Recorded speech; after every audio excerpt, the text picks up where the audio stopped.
Sa unang pagbasa, naghisgot diri nga ang mga Israelita nga mga giunang gipili sa Dios nagantos. Nganong nagantos man sila kay matud pa diri gisuko ninyo ang Ginoo. Kay paghuman ninyo dawat sa mga grasyang gihatag sa Ginoo, didto ninyo gihalad sa mga yawa. Sige, lingiyay mong tupad. Inakinsay imong gihalaran ron sa imong grasya, ang Ginoo o ang yawa.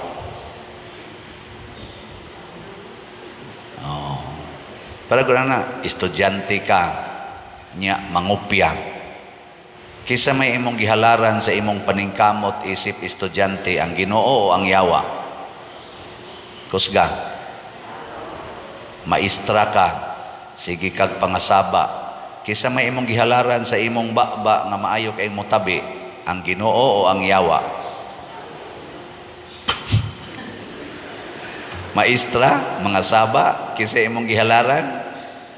Ang yawa, grasya ng tingog, grasya ng makalitok ta. Pero usahay, ang yawa mo itong halaran, tungod kay ang atong gilitok, mga yawanon nga mga bulong. Mao nang gisuko nato ang Ginoo. Estudyante ka, na in love ka, ang imong giinlaban, imong giingnang I love you. Kinsa may imong gihalaran na ang Ginoo, ang yawa? Ang Ginoo. Kay ang Ginoo man ang sugo man as Ginoong paghigugma ay kamo. Niya karon kay nagkauyab naman mo. Pagkauyab na ninyo, labing kay mustanan, mga estudyante pa, grade 12 or grade 11. Unya, date dayon mo, kinuutay dayon mo, tinukhangay dayon. Kisa may inyong gihalaran? Ang yawa. O, di ba? Nindot kay kagnaong niya, imo dayong gipanindutan pagyud, kiss-kiss na kas imong kilay, color na kas imong buhok, pamintal na kas imong naong. Kisa may imong gihalaran sa imong beauty? Ang yawa. Oh, di ba? Ang yawa gihapon. Kay ngano man, gusto naman kang mulabaw gyud sa tanan, gusto naman gyud kang mapansin og maayo, gusto naman kang ang imong kaugalingon mao na gyoy musikat. Munang buhaton ang tanan aron lang gyud musikat. Sige kag nindot kag lawas nga pagkababay nya TikTok dayon kag gamay kay kag ipangsulob sa imong lawas aron daghan kay mo view. Kinsa may imong gihalaran sa imong gasa sa panglawas, ang Ginoo o ang yawa? Yawa. Kibaw mo dahil mo. Daghan kay kag kwarta, ang imong kwarta ipalit gid nimo mga gadgets, mga pagkaon, ana daw kay kastanan. Sige kag pangasaba anang nangutang nimo. Kinsa may imong gihalaran sa imong kwarta? May kay mo mutubag, yawa. Unya kun ang pari siging wali, siging pamaligyag slat, kinsa may iyang gihalaran sa iyang tingog? Kana, na siya. Unya ikaw nakabati ka suwalis pari, wa jud ka mo palit og slat, bisag naa kay ikapalit. Kinsa may imong gihalaran sa imong bahande? Kana, mao na siya. So at least nahibaw na mo mga yawa mo. Nahibaw na ta nga dili day masuko ang Ginoo basta magtuman ta sa iyang kabubuton.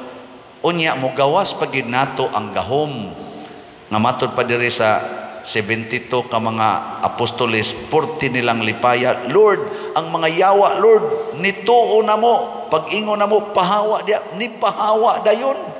Grabe kayo, Lord.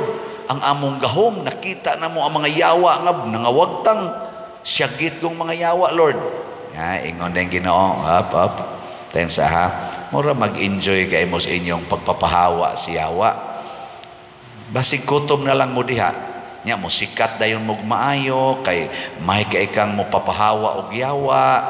Ana, You are one of the greatest exorcists nga bisan pag ang yawa tagpito ka buok imong mapapahawa basig nalipay na kadiha na you are a great healer nga bisan pag hapit na mamatay imong ayuhon bisag stage 4 cancer makuan ma-negative bisag di kalakaw makalakaw kana mga crutches mga wheelchair ipamili na sa imo lang pagpandong sa imong kamot basig anha na mo diha malipay nya kun anha na ta diha malipay giyawaan na ta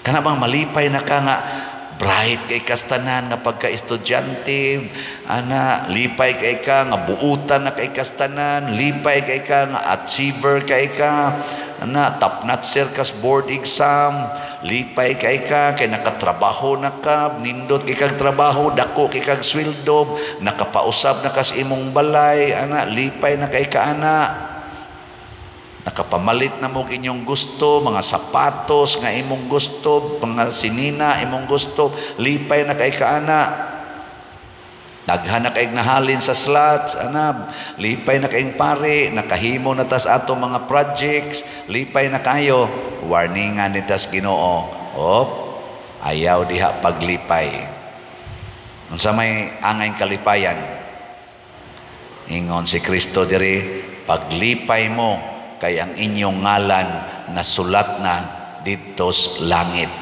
kadtoy importante nga masuwat ang atong ngalan didtos langit mag-unsa man og ikaw maoy top notcher or valedictorian sa inyong klase nya sige gyapon kag pang cheating mangudigo gyapon ka aron lang gyud ma-perfect mag-unsa magtindot kay kag balay pero sige gyapon kag pangasaba sa mga tao nga way balay nga sige pangayo nimo di ba mapapas ang imo nga didto sa langit mag-unsa magmay kay kag mo papahawa og yawa pero dili na sad ka mo tuo og badlongon sa imong superior di ba hoy mag-unsa magmay kay kamo trabaho sikat na kay kastanan sa inyong kompanya pero kontraho na nimo ang imong head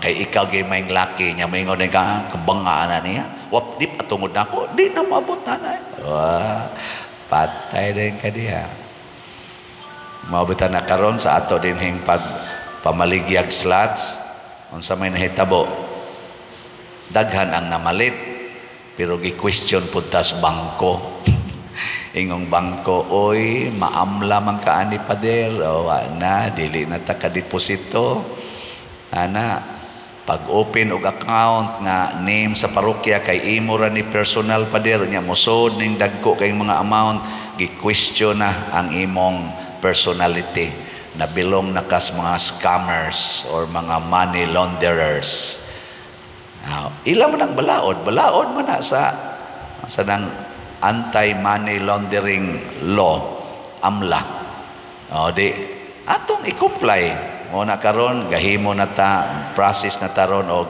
parish mag-open ta og parish account atong sundon di ta mingon may magibinuangan ko na kaanis nako bisag 1 centavo wa koy gikuha ang mga donations nya kana donation manas mga tao para man simbahan nganong inyo man kong questionon wa ko moingon ana mao ba sir sige sir ana uli lang sa ko kuha ko sa mga requirements na di ba sunod ta kay kuan open tag atong kulumbari bishop amo na ning i-open approve naman nila sa LGU ingon sad si Bishop Palma ato sa ning isang head sa committee nga naghandle ani o pa may action ang committee hangtod karon huwat lang punta di ba may nya makontutukan kadili pa dir para gunas kaayuhan sa simbahan para gunas kaayuhan sa archdiocese ang ato guni fundraising guni di guni negosyo makaayo guna kaya mga dagkong project sa diocese matuman gud na ang dagkong project sa parokya o dinhi sa atong LGU matabangan pa niya nganong ilam nang langay-langayon ayaw mo ana mapapas ato nga dito sa langit. Pasabot, pabilin ta nga musunod. Mao na ang mahal nga Birhen Maria, gitawag na siya bulahan sa tanang babae. Matud pa sa gisulti ni Elizabeth katong pagduaw niya, ningon ko si Elizabeth, puno sa Espiritu Santo si Elizabeth, ningon bulahan ka sa tanang mga babae ug bulahan ang bata nga imong ianak. Pero si Maria, ang iyang gitubag, naglipay ang akong kalag diha sa Dios nga akong manunobos, kay ang iyang ubos nga sulugoon iyang gihinumduman o gihatagan sa mga dagkong butang. Wa gyud mo angkon si Maria nga ako ni, iya jong kanunay gihalad ngadtos Ginoo. Behlingi ay mong tupad ing nagidayeg nimo ang Ginoo anang imong naong. Sige, pangutan-a ba na kanang imong naong igtan-aw nimo sa amin, mudayeg kas Ginoo o luos lang kag pangoriksyon anang imong naong?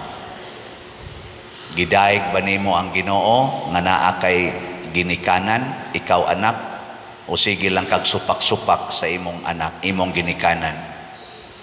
Tapulan kay kasugoon ya, kusog ra ba kay ka mangayo? Di ba?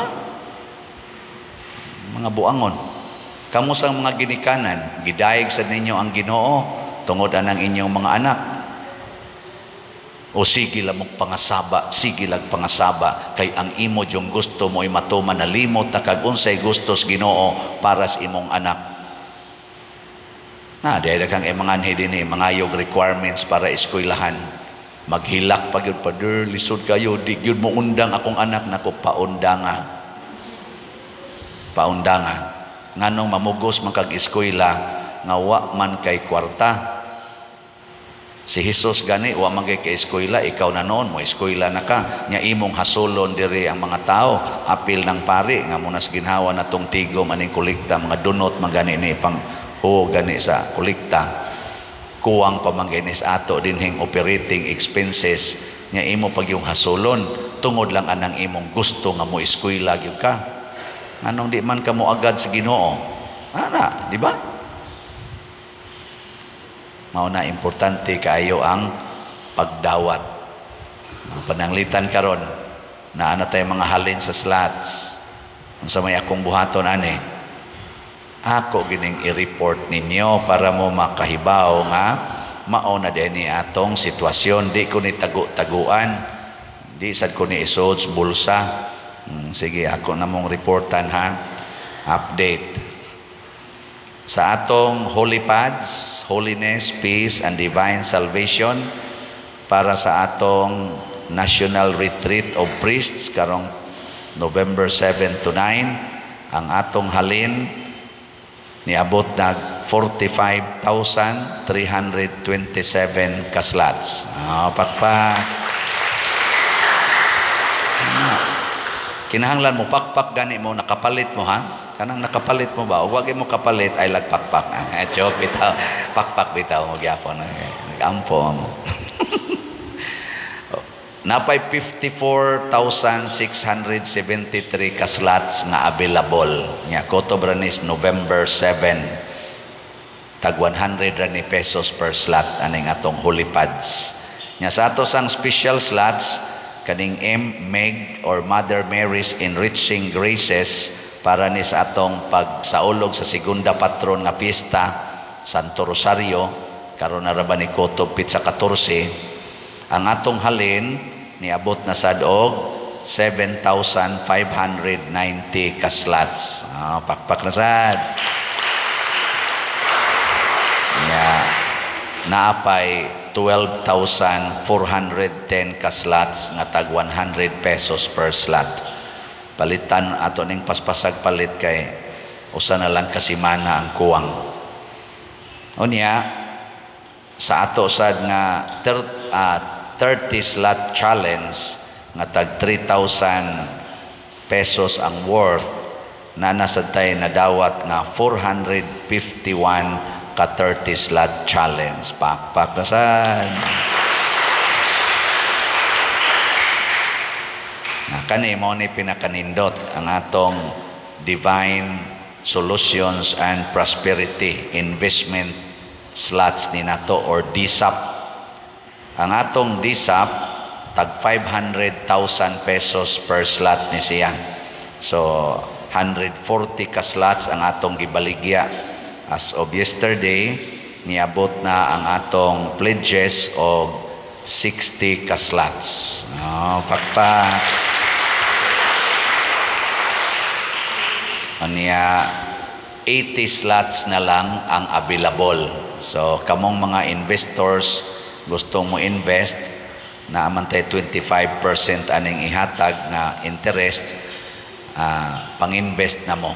Hut doon taning 80 slots aron mabayran dayon na natong yuta diha niya. Kamusang ni pledge 29 pa man ang atong nadawat, 29 ka slots ang actual nga investment nga nahatag, na apay 31 out of 60 na pay 31 na wala pa marimit.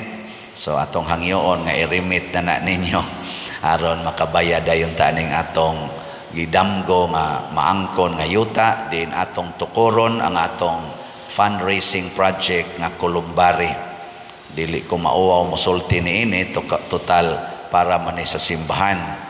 Nya kanisang atong Kulumbari dagko-dagko man ni siya, kay design ni siya para sa bonds primarily.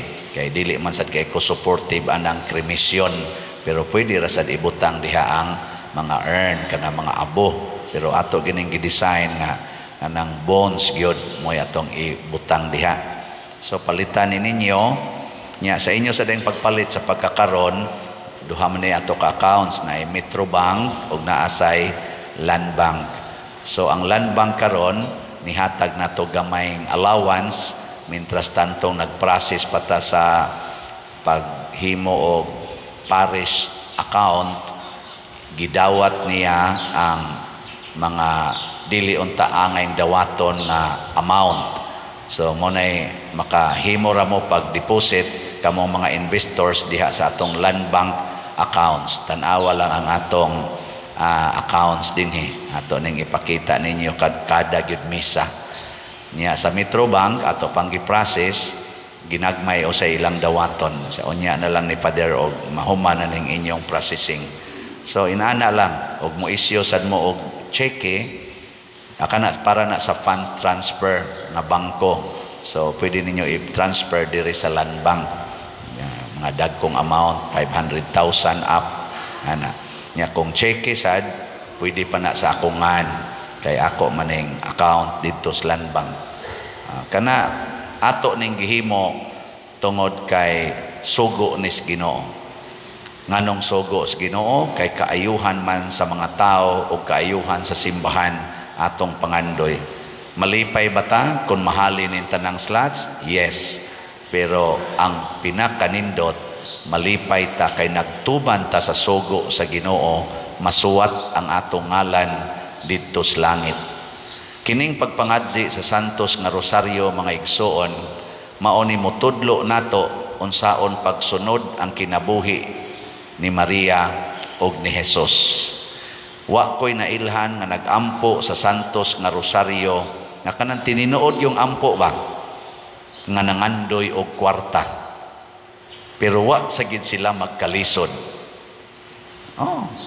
Basta sige kag ampo santos nga rosaryo, di jud ka mangandoy kwarta pero di ka magkalisod.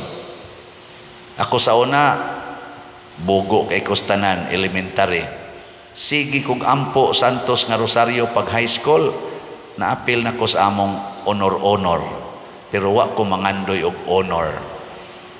Perti na kong pobriha, sige ampo santos nga rosaryo, daghan pa kayong problema. Akong papa na paralyzed, ang akong maguwang na paralyzed, ako mo breadwinner, wa ko nangandoy og kwarta. Pero karon ubay-ubay naging atong kolekta. Pero wa ko mangandoy ana. Kay nga naman ang kinabuhi ni Maria ug ni Hesus diha sa mga misteryo sa santos nga rosaryo naagid ng kakabos. Wa mangandoy bahandi nga kalibutanon ang pagpaambit ana. I-highlight nako ang akong iyaan, asawa ni sa akong uyuan. Katong akong gisulti ninyo nga 101 years old. Daghan kay siya problema ang giagian sa iyang pamilya, sa iyang kinabuhi. Unsay nahitabo? Nakasurvive siya aning tanan. Niabot pagid siya sa edad nga 101 years old tungod sa iyang pagsigig ampo sa Santos nga Rosario. Naman tay panultiho no, moingon ta, di na nauso ang martyrdom karon, mamatay tag sayo basta magsigig tag pamartir. Pero dili, ang magsigig ampo Santos nga Rosario dugay kay mamatay nya bisan pagpatyon di gyud mahadlok. Nya sige linya imong tupad ing nasigi kag ampo Santos nga Rosario. Kinsa dinhi ang kada adlaw gyud magampo sa Santos nga Rosario ta sa kamot nga wa katunga. So kamong wa pa makaampo sugdi na ninyo karon, di gyud mo magmahay. Kamong mga nagtrabaho tana gyud, mga estudyante Rosario gyud, dili importante og unsay dangatan, importante magtuman tas sugo sa Ginoo, pagampo kamo sa walay hunong. Ug ang Santos nga Rosario usa na sa agianan. Adtong niaging adlaw o kagahapon akong gihilugan ang akong iyaan si Inday Turing kadtong 101 years old diha sa community hospital. Lisod na siya ginhawa niya. Duha ni akong hilog niya. Ikaduha sa din niyang ka-admit og ospital nga grabe-grabe nga ako namatngunan niya. Paghilog nako piyong naman to iyang mata, nibuka gid ang iyang mata. Pagingon ako, ari nako dayha kay napakoy misa, iyag yung murag ipugos bagbuka iyang mata niya. Di na siya katabi, kimo iyang baba niya. Ako siyang gihikap nako sa champion ana. Karong alas 3 sa kaadlawon gitiksan ko nga namatay na ang akong iyaan si Day Turing. Makalipay ang maong kamatayon kay modelo sud sa taas nga kinabuhi. Makalipay gid na 101 years old, pero di kayo ang ayang ikalipay kay siguro ko si Inday Turing nasuwat kitong iyangan sa langit, way papas-papas. Pero kaning atong mga ngan, peligro kaing mapapas. Katapos ang lingi sa imong tupad, ing naugpatyon ka karon, sugot ka? Moingon gani, dili, papas na siya. Papas. Dito ring wa mahadlo ko eh. Grabe kayo. Pag-ampo sa Santos nga Rosario. Manindog na ta.